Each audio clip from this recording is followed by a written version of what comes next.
설마라는 안전불감증이 만든 인재라고 할 수 있습니다. 절대 독점은 절대 망한다. 우리가 배워야 할 교훈입니다.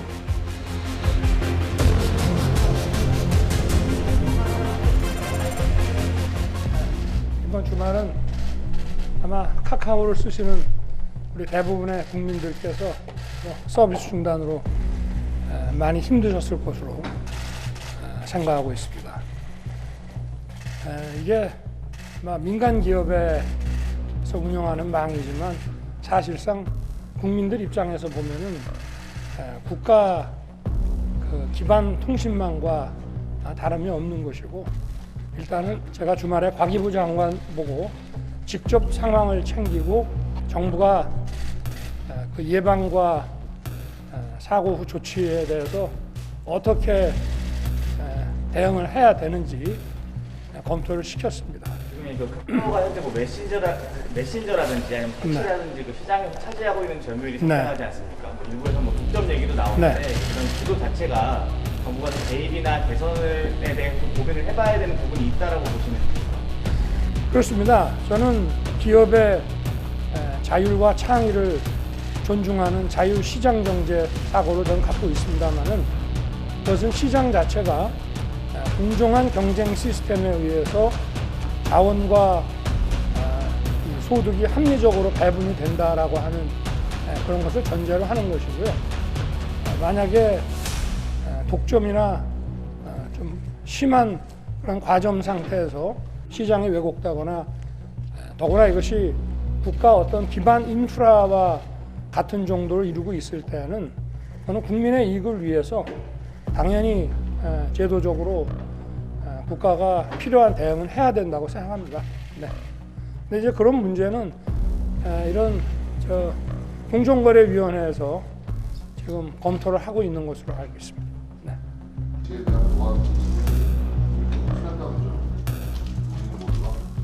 그동안 카카오는 메신저를 중심으로 교통, 쇼핑, 금융 등 계열사 수가 올 8월 기준으로 무려 134개 이를 만큼 문어발식으로 사업 영역을 확장하고 있지만은 개선책은 전혀 마련되지 않은 채 있고, 아직까지 자체 데이터 센터를 운영하지 않고 있으며 메인 시스템을 사실상 한 곳에 몰아넣는 등 관리 조치에는 턱없이 부족한 상황입니다. 더구나 KT 사태를 겪고도 화재 같은 재난 상황에 전혀 대비하는 이중화 장치를 하지 않은 점에서 이번 사태는 설마라는 안전불감증이 만든 인재라고 할 수 있습니다.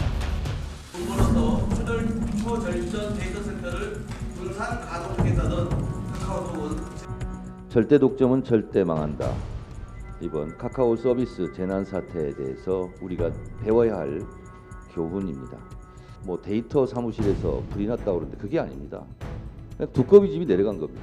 이걸 끌려다 보니까 물로 꺼야 되니까 스위치를 차단한 거고, 그러니까 건물에 불이 나간 겁니다. 전기가 나간 거예요. 정부 대처도 상당히 미흡했습니다. 우리가 코로나 상황이 발생하면 문자 메시지를 보내지 않습니까? 행안부의 협조를 받아서 그 생각을 과기부에서 못했다는 거 아닙니까? 이 사건은 저희 절대 지켜야지, 침해한 사업은 지켜야지 않고요. 만약에 그 부분이 국민의힘은 김범수 카카오 의장의 국정감사 증인 채택에 동참하십시오. 도대체 카카오 의장의 국정감사 증인 채택에 반대하는 이유를 우리는 납득할 수가 없습니다. 혹시 김건희 여사와의 사진 때문입니까? 4천만이 넘는 국민의 피해보다 김건희 여사의 심기 보전이 더 중요한 것입니까? 한국인 서비스 장관